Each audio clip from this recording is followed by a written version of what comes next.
মজা আছে। এতিয়া দেওবৰীয়া আড্ডাত বহি আছো।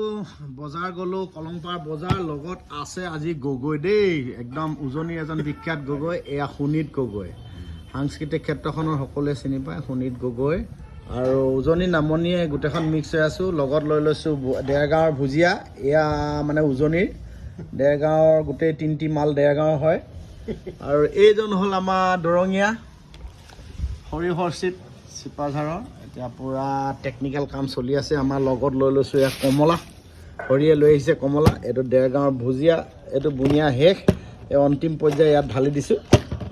এতিয়া আমাৰ একাপ লৈ লৈছোঁ লাল চাহ। মজা আছে। দেওবৰীয়া অনুভৱ কেনেকুৱা?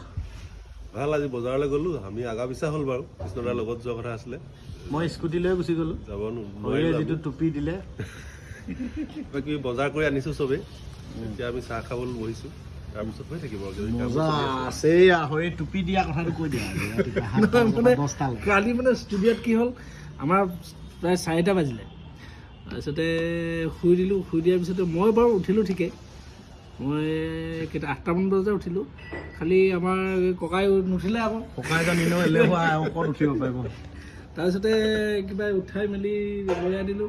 যেনেকৈ হ'লেও আমি আগা পিছাকৈ গৈ বজাৰ পালোঁগৈ আৰু মোৰ আজি সৌভাগ্য আছিলে। যাওঁতে মৌচেঙক কৈছোঁ, জীৱনটো ৰাতিপুৱাই লিখাই থাকে কোন ক'ত যাব লগা থাকে। আজি মুৰ্গী দোকানেই মানে স্কুটিত যাব লগা আছিলে কলংপাৰলৈ। সেইটো ভাগ্যত আছিলে, সেইটো গ'লোঁ।